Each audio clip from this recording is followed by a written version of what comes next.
58번 갑은 자신의 토지와 지상 건물 중 건물만을 을에게 매도하고 건물, 철거 등의 약정 없이 뭐죠? 관수법상 법정지상권의 요건을 설시하고 있는 겁니다. 건물의 소유권 이전 등기를 해주었습니다. 건물에 대해서만 소유권 이전 등기를 해줬어요. 그런 다음은 을은 이 건물을 다시 병에게 매도하고 소유권 이전 등기, 건물에 대한 소유권 이전 등기를 했습니다. 먼저 관수법상 법정지상권을 취득합니까? 취득하죠. 일단 매매잖아요. 그리고 매매 당시에 토지와 건물이 갑의 동일인 갑의 소유였습니다. 그리고 철거 약정이 없었어요. 그렇다면 을은 관수법상 법정지상권을 취득합니다. 근데 쟁점 1, 관수법상 법정지상권은 187조이기 때문에 등기 없이도 취득할 수 있다는 것. 그거 하나의 해죠. 그게 1번이죠. 을은 관수법상의 법정지상권을 등기 없이 취득합니다. 그 다음에 5번을 먼저 보겠습니다. 이거 먼저 보겠습니다. 근데 을이 아직 관수법상 법정지상권을 등기하지 않은 상태에서 병에게 건물을 매각했어요. 그럼 이 논점이죠. 두 번째 논점은 이미 해왔죠. 자, 을이 뭘 취득했죠? 을이 뭘 취득했습니까? 지금 건물에 대한 소유권과 토지에 대한 관수법상 법정지상권을 취득했어요. 갖고 있는 거죠. 등기 없이 취득했어요. 그런데 이 관계가 주된 권리와 종된 권리예요. 그런데 을이 병에게 뭘 했습니까? 건물의 소유권을 넘겨줬어요. 이게 매매였어요. 매매는 186조예요. 따라서 등기를 해야만이 소유권을 취득합니다. 근데 병에게 등기를 해줬어요. 병이 등기를 통해서 소유권을, 건물 소유권을 취득했어요. 요거는요. 이게 186조면 뭐다? 이것도 186조예요. 따라서 을에서 병으로 관수법상 법정지상권 이전 등기가 이루어져야만이 이 사람도 취득할 수 있는데 아직 이전 등기가 되지 않았었습니다. 아직 병은 관수법상 법정지상권은 취득을 못했어요. 반대로 186조가 아니라 병이 소유권을 취득하는 게 경매예요. 경매는 187조예요. 이 경우에는 건물의 소유권은 등기 없이도 취득할 수 있어요. 마찬가지로 관수법상 법정지상권도 187조에 따라 취득한다. 요거 기억하시죠? 자, 그러면 5번을 풀겠습니다. 만약 병이 경매에 의하여 건물의 소유권을 취득한 경우는 특별한 사정이 없는 등기 없이도 취득한다. 이거 맞는 지문이죠. 근데 사안은 지금 다시 병에게 매도했기 때문에 등기를 해야 돼요. 근데 등기가 안 됐기 때문에 관수법상 법정지상권을 취득을 못합니다. 누가? 병은. 을은 관수법상 법정지상권을 취득했어요. 187조. 하지만 병은 아직 등기가 설정, 그리고 설정 이후에 이전 등기 안 이루어졌잖아요. 그래서 아직 취득을 못했어요. 왜냐하면 186조가 적용이 되기 때문에 그걸 기억을 하셔야 합니다. 이러한 상태예요. 그러면 이 상태에서 보게 되면 소유자, 자, 갑 있었다가 나중에 을이 됐고요. 그런 다음에 여전히 병이 됐어요. 제가 그럼 항상 얘기를 하죠.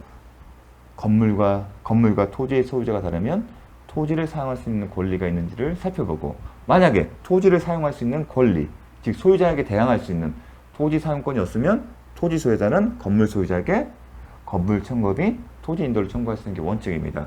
2단계에서는 관수법상 법정지상권 취득했어요. 을이 등기 없이. 따라서 갑은 을에게 철거를 얘기를 못하겠죠. 그런데 이제 병에게 넘겼어요. 병에게 넘겼는데 여전히 관수법상 법정지상권 누구다? 을이에요. 이 상태에서 과연 갑은 얘기할 수 있는지. 아직 병은 권리 취득을 못했잖아요. 갑에게 대항할 수 있는. 그게 쟁점이 된 건데 대법원 판례는. 근데 병의 입장에서는 이걸 할 수 있죠.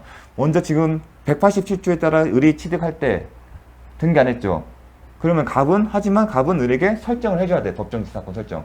설정이 되면 병은 을에게 이전 등기 청구할 수 있어요.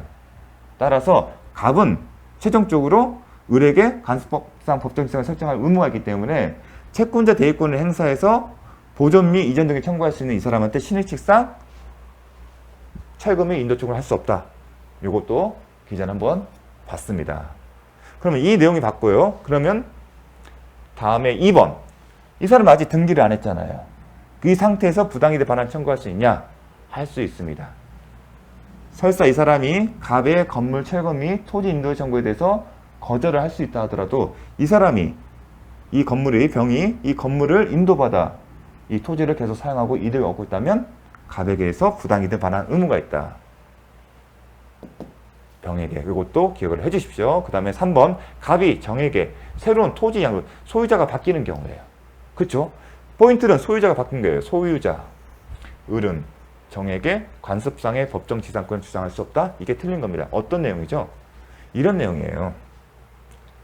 항상 종전에서 기본적으로 소유자가 동일하다는 전제에서 제3자가 소유자에게 뭔가를 대항할 수 있냐. 그러니까 물권이냐 채권이 다 달라요. 근데 채권은 대표적인 게 여러분 수험생 입장에 임차권이에요. 임차권의 경우에는 무단전제나 무단위 양도의 경우에는 임대인에게 대항을 못해요. 그럼 그걸 떠오르시면 돼요. 아, 동의를 얻어야만이 소유자에게 할 수 있다. 그럼 새로운 소유자가 바뀌었어요. 그 경우에도 물권이냐 채권이 달라요. 물권이에요. 물권의 경우는 소유자가 바뀌다고 대항할 수 있어요. 그럼 채권의 경우는요. 채권은 임차권 기회죠. 그럼 임차권이 대항력의 문제예요. 대항력 문제는 소유자가 바뀌는 거예요. 자기 상대방이 있는. 소유자가 바뀌었을 때 대항할 수 있냐? 그럼 임차권은 대항력이 없어요. 그럼 예외적으로 민법상 임차권 등기를 하거나 아니면 민법에 아니면 특별법에 따라서 대항력이 있다는 규정에 따라서 보호를 받는 거예요. 대표적인 게 뭐예요? 주택임대차보호법. 일정한 요건을 갖추면 대항력이 있다. 새로운 소유자에게. 민법이며 등기 말고도 622조 1항이에요. 그렇게 접근하는 거예요. 그러면 을은 지금 뭐죠? 관습법상 법정 지상권이 있냐 없냐는 거예요. 근데 이 사람이 등기가 안 돼 있지만 187조에 따라 취득했잖아요. 그 얘기는 등기를 하지 않은 상태에서 지금 간수법상 법정 지사권자가 바뀌는 게 아니라 상대방인 소유자가 바뀌는 경우에 그 경우에도 대항할 수 있다. 그 내용을 묻는 겁니다. 왜냐하면 을은 관습 187조에 따라 등기가 없어도 뭐예요? 법정 지상권, 물권을 취득하잖아요. 그럼 물권자는 소유자가 바뀌더라도 대항할 수 있다. 그 내용을 묻는 겁니다. 그렇게 기억하십시오. 정리를 하게 되면 소유자가 있고 항상 대항 문제가 나오면 그렇게 생각하시면 됩니다. 소유자가 있고 변경이 돼 새로운 소유자예요. 여기 상대방이 있어요. 상대방. 이 상대방이 이 사람에게 권리를 주장할 수 있다. 대부분은 사용권이거든. 토지 사용권 주장이에요. 수험생이 딱 그렇게 기억하시면 됩니다. 주장할 수 있는 분야 물권자냐. 물권자면 당연히 대항할 수 있어요. 대부분의 등기가 됐으면 물권자겠죠. 지상권. 근데 지금 시험은 관습법상 법정 지상권이고 아직 미등기 상태예요. 요게 함정인 거죠. 미등기 상태니까 아직 못한 거 아니냐? 아니다. 단순히 소유자가 바뀌는 거예요. 관습법상 법정 지상권을 취득한 이후에 소유자가 바뀐 후에는 미등기 상태 하더라도 대항할 수 있다. 이거랑 뭐가 헷갈리냐면 요거랑 헷갈리신 거죠. 소유자는 그대로 있는데 상대방에서 제3자가 등장하는 경우. 요거랑 구별을 하셔야죠. 만약에 이게 물권이면 제3자인 게 물권이면 물권을 잊어받으면 여전히 소유자에게 대항을 할 수가 있는 거고요. 지상권 양도 같은 걸 생각하십니다. 만약에 제3자가 채권, 임차권이면 소유자의 동의가 있어야만이 대항할 수 있다. 요거랑 구별을 하셔야 합니다. 잘 기억을 해주십시오. 이렇게 접근하시면 됩니다. 자, 59번 보도록 하겠습니다. 부합에 관한 설명으로 옳은 것을 모두 고르세요. 지상권자가 지상권에 기인하여 권한에 기하여 토지에 부속시킨 물건 누구 거다? 지상권이다. 256조의 단서를 그대로 써놓은 겁니다.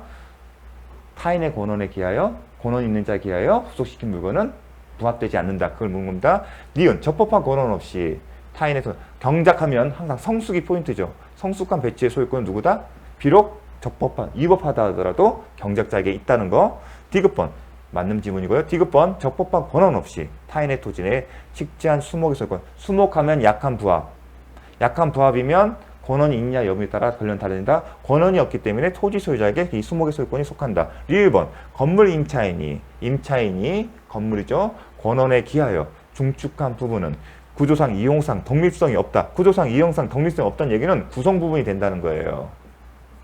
독립된 물건이 하기 때문에 별개의 소유권 개체가 되지 않는다는 거예요. 따라서 이거는 무슨 문제다? 유익비 반환의 문제인 거죠.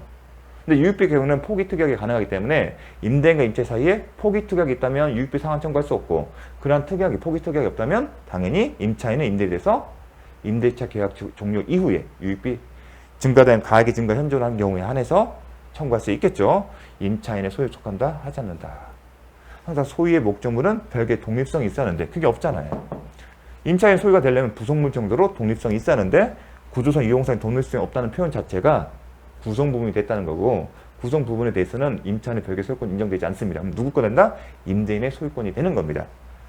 자, 60번 저당권에 관한 설명으로 틀린 것은 지상권은 저당권에 객체화될 수 있다. 또 뭐죠? 전세권도 저당권에 객체화될 수 있다. 2번 저당권은 피담보채권과 분리해 양도할 수 있다. 아니다. 누누이 나왔다 강조했던 겁니다. 3번 저당권은 피담보채권이 시효 완성으로 소멸하면 소멸한다. 변제로 소멸해도 소멸합니다. 채권이 소멸됐기 때문에. 소멸 이유가 뭐냐? 소멸시효 완성도 포함이 되고 또 변제. 자, 4번 저당권의 효력은 효력의 범위는 종물에도 미친다. 자, 5번 저당물의 제3취득자가 그 부동산의 유익비를 지출한 경우 저당물의 경매 대가에서 우선 상환을 받을 수 있다. 하지만 유치권은 성립 안 된다 점을 설명드렸습니다. 29회 때도. 61번 상린관계에 관한 설명을 틀린 것은 이제 과거에 나왔던 지문들이에요. 최근에는 나오지 않습니다. 1번 수목 뿌리예요. 경계를 넘을 때 이미 제거 가능합니다. 비교할 게 뭐냐면 인접지의 가지의 경우에는 어떻게 할까? 나무에 있으면 가지 있죠? 그때 임의로 제거할 수 있다? 아니다. 어떻게 하냐면 옆집에 가지 좀 제거해 주세요. 먼저 청구를 하래요. 그럼 상대방이 안 할 때 그때 가서야 할 수 있다. 그러니까 가지와 뿌리는 좀 구분을 해 주십시오. 수목 뿌리는 그런 절차 안 거쳐도 돼요. 그냥 임의로 제거하면 됩니다. 2번 주의토지 통행권자는 통행에 필요한 통로를 개설한 경우 그 개설이나 유지 비용을 부담해야 합니다. 근데 2번과 3번을 잘 기억을 해 주십시오. 누가 그러니까 주의토지 통행권에는 그냥 만들어진 통행로를 이용하는 것도 필요하지만 그러한 통행로 없으면 그 통행로까지 만들 수가 있어요. 만들었을 때 그 비용은 소유자 부담한다? 아니다. 통행권자의 필요에 의한 거기 때문에 그 사람이 부담하는 게 원칙이에요. 하지만 예외가 있어요. 어떤 경우 통행지 소유자가 통행에 방해되는 담장을 설치해버렸어요. 그러한 경우는 예외적으로 누가 부담한다? 통행지 소유자가 그 철거 의무를 부담하고 비용도 부담한다는 거. 요거를 함께 기억해 주십시오. 이게 원칙적 모습이고 이게 예외적인 모습입니다. 4번 경계에 설치된 담이 상린자의 공유인 경우에는 공유를 이유로 공유 분할을 청구하지 못한다. 공유인 경우에는 건축담은 특별한 규정이 없으면 공유예요. 그럼 공유는 분할 청구 가능해요. 하지만 법에서 담에 대해서는 못하게 돼 있습니다. 5번 경계선 부근의 건축 시 경계로부터 반 미터 이상의 거리를 두어야 하는데 이를 위반한 경우 완성된 후에도 할 수 있다? 아닙니다. 보겠습니다. 이 규정에 위반한 자에서는 건물의 변경이나 철거를 청구할 수 있어요. 그런데 제한이 있어요. 어떤 경우? 착수한 후 1년 경과거나 아니면 완성된 후에는 철거나 변경을 할 수 없고 뭐만 할 수 있다? 손해배상만을 청구할 수 있다. 요걸 잘 기억해 주십시오. 근데 또 임의 규정이에요. 당사자가 달리 약정할 수 있다는 겁니다. 여기까지 기억을 해 주십시오. 62번 유치권의 소멸설과 아닌 건 유치권의 요건이 뭐죠? 채권과 점유에 관한 요건이 있죠. 채권이 있고 결련성이 문제죠. 그 다음에 변제기가 도래합니다. 점유는요. 불법 점유가 아니한다. 세 번째 뭐죠? 유치권 배제 특약이 없어진다. 자, 유치권 포기하면 소멸하겠죠. 점유의 상실, 점유의 요건이 없어지는 거죠. 3번 목조물 정물 멸시, 유치권의 대상이 없는 겁니다. 4번 피담보채권 소멸, 채권에 관한 요건에 있어서 채권이 없어졌어요. 소멸로. 그럼 당연히 인정 안 되겠죠. 4, 5번 소유자의 목적물 양도, 왜냐하면 제3자의 소유이기 때문에 그 3자의 소유자가 바뀌더라도 유치권 행사에는 지장이 없습니다. 그걸 묻는 겁니다. 목적물의 소유권이 누구에게 속하든 상관없이 누구에 대해서도 그러니까 타인의 소유물이면 되는 겁니다. 자기의 물건에 대해서는 할 수 없죠. 자, 이제 추가적으로 기억할 게 뭐냐면 유치권자의 민법 제324조 2항을 위반한 임대행위. 이 무슨 얘기냐면 유치권자는 채무자 승낙 없이는 유치물을 임대하거나 담보로 사용할 수 없어요. 다만 유치물의 보존에 필요한 사용행위는 할 수는 있습니다. 근데 그걸 위반했을 때는 어떻게 했죠? 채무자는 유치권 소멸 청구를 할 수 있어요. 그런데 위반 이후에 타인의 소유죠. 자, 갑이 소유자예요. 그런데 을이 유치권자예요. 그리고 이 상태에서 을이 324조를 이항을 위반했어요. 그러면 갑은 채무자인 갑은 을에게 유치권 소멸 청구를 할 수 있어요. 근데 유치권 소멸 청구권을 행사할 수 있음에도 불구하고 행사하지 않고 있었어요. 그러한 성에서 위반이 있는 상황에서 무슨 일이 벌어졌냐? 소유자가 정으로 바뀐 거예요. 정이 소유자고 을이 유치권자예요. 그러면 정이 과거에 324조 2항 위반을 위해서 지상권, 유치권 소멸 청구를 할 수 있냐? 그게 쟁점이 됐는데 잘 기억하셔야 합니다. 할 수 있답니다. 23년 8월 30일 작년에 선고된 판례입니다. 이와 관련 최초라 마찬가지이기 때문에 기억을 하셔야 합니다. 유치물의 소유권 취득한 제3자 정은 특별한 사정은 유치권 소멸 청구를 할 수 있다. 자, 이걸 기억을 해 주십시오. 쟁점이 될 만하죠. 유치권 그 324조 2항 위반한 당시의 소유자는 갑이었어요. 그러면 정은 행사를 못하는 게 아닐까? 위반의 효과가 승계되는 것은 아니지 않을까? 쟁점이 될 수 있는데 324조 2항이 갖고 있는 것은 소유자를 보호하는 규정이기 때문에 비록 정이 소유권을 취득할 당시에 위반 사실은 위반 행위가 없었다 하더라도 할 수 있다는 결론을 내렸습니다. 중요한 판례입니다. 제가 문제를 만들어 봤습니다. 유치권자가 소유자 승낙 없이 타인에게 임대 행위가 있은 후 그러면 324조 2항을 위반해서 소유자, 채무자는 소멸 청구를 할 수 있죠. 그런 상태에서 아직 소멸 청구를 안 했어요. 그런 상태에서 소유자가 바뀌더라도 제3자는 유치권 소멸을 청구할 수 있다. 정말 중요합니다. 언젠가 나옵니다. 조만간. 또 하나, 유치권과 관련해서 하나의 채권을 피담보 채권을 했죠. 채권은 하나예요. 채권은 하나예요. 그런데 점유하고 있는 목적물은 여러 개예요. 여러 개를 지금 점유하고 있어요. 그래서 유치권이 하나, 둘, 셋, 넷, 네 개가 있어요. 그런데 여기에서 324조 2항을 위반했어요. 그러면 여기에 대해서는 소멸청구권을 행사할 수 있는데 그 소멸청구권 행사의 대상이 이건지 아니면 이 전체에 대해서 할 수 있는지가 쟁점이 됐는데 요거에 대해서만 할 수 있다. 전체가 아니라 그 얘기입니다.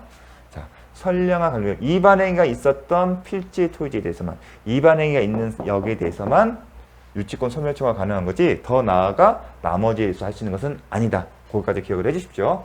자, 63번 후순위 근저당권자의 신청으로 담보권 실행을 위한 경매가 이루어진 경우 확정되지 않은 선순위 근저당 피담보 채권 확정된 시기는 언제죠? 매순위 매각대금을 완납한 때. 쉽죠? 64번 갑은 을과의 계약에 따라 을 소유의 구분 건물 201호, 202호 전체를 수리하는 공사를 완료했지만 을이 공사대금을 지급하지 않자 갑이 201호만을 점유하고 있다. 다음 설명 중 옳은 것은 자, 먼저 채권은 유치권과 관련된 문제죠. 유치권은 채권에 관한 요건과 점유에 관한 요건이에요. 뭐 채권은 공사대금, 수리대금이죠. 공사대금이잖아요. 그런데 공사대금의 그 공사계약을 보니까 뭐였죠? 201호와 202호 전체를 수리하는 계약이에요. 근데 그 계약은 하나예요. 자, 그걸 기억하십시오. 하나의 계약에 따라 하나의 공사대금 채권이 발생했다. 기억하십시오. 아, 이건 하나의 계약에 따라 하나의 공사대금 채권이 발생했다. 또 하나 기억하는 것은 자, 유치권은 점유요건을 가져요. 그런데 201호만을 점유하고 있으니까 201호에 대해서만 뭐가 된다? 유치권이 성립된다. 점유하고 있지 않은 202호에 대해서는 유치권이 성립하지 않는다. 그걸 기억하셔야 합니다. 1번 갑의 유치권은 을 소유의 구분 건물 201호, 202호 전체 공사대금을 피담보채권하여 성립한다. 기억을 했죠? 채권과 관련된 거예요. 함정은 뭐냐면 201호, 202호 나눴으니까 그 공사대금 채권을 201호 대해서 얼마, 202호 얼마 이렇게 나눠야 하는 거 아닐까 싶은데 이 공사대금, 이 공사계약은 별개의 계약으로 이루어졌습니까? 아니면 하나의 계약으로 이루어졌나? 하나의 계약으로 이루어졌기 때문에 구분하지 않는다는 겁니다. 이 구분하려는 이유는 뭘까요? 201호만 하고 있잖아요. 이 유치권은 피담보 채권과 연관되잖아요. 이 피담보 채권이 201호, 202호 전체냐 아니 201호 하나냐에 따라서 이 소유자 입장에서는 변제 금액, 유치권을 소멸시키는 근데 변제라고 했을 때 전체를 변제하냐 아니면 이익에 대해서 변제하냐 그 실익이 있는 거거든요. 그래서 쟁점입니다. 근데 이게 1억 공사대금이 1억이 들었다고 할게요. 이 얘기가 근데 지금 하나의 계약이기 때문에 총 공사대금 채권 2억이에요. 따라서 201호의 유치권 행사에 피담보 채권 2억이에요. 그런데 왜 이게 쟁점이 됐냐면 야 201호만 됐잖아. 201호는 1억밖에 안 들었어. 그러니까 1억이야. 나는 1억을 변제하고 유치권을 소멸시키고 싶어. 그런 얘기 하고 싶은 겁니다. 그런데 그게 아니다. 하나의 계약에 대해서 공사대금 채권이기 때문에 201호에 대한 유치권 행사의 피담보 채권에는 201호에 대해서만 아니라 201호, 202호 전체를 포함한다. 그게 중요한 겁니다. 그게 쟁점이었습니다. 갑은 을소의 구분 건물 201호, 200 전체에 대해 유치권에 의한 경매를 신청할 수 있다. 아니죠. 유치권은 지금 어디에서 행사할 수 있죠? 201호에 대해서 신청. 그리고 유치권자는 경매를 청구할 수 있죠. 따라서 유치권 행사할 수 있는 것은 201호니까 여기에 대해서만 경매를 청구할 수 있고 202호에 대해서는 유치권이 성립되지 않기 때문에 경매를 청구할 수 없다. 자, 3번 갑은 201호에 대한 경매 절차에서 자, 경매를 청구할 수 있어요. 중요한 거죠? 법률상 우선 변제 효력이 없다. 매각 우선 변제를 받을 수 없다. 이게 쟁점이죠. 경매를 청구할 수 있지만 우선 변제 효력은 없다. 4번 갑이 을의 승낙 없이 유치권자가 채무자의 승낙 없이 201호를 병에게 임대한 경우 을은 소멸 청구할 수 있죠. 임대 같은 경우는 채무자의 승낙이 있어야 가능합니다. 하지만 승낙이 없기 때문에 소멸 청구할 수 있다. 좀 전에 했던 324조 2반에서 하시는 거죠. 5번 갑이 을의 승낙 없이 201호를 병에게 임대한 경우 병은 을에 대해 임대차 효력을 주장할 수 있다. 못한다. 왜냐하면 법에서는 유치권자가 유치 목적물을 사용하거나 아니면 처분하거나 임대하려면 담보로 제공하려면 임대하려면 채무자의 승낙을 요한다고 했어요.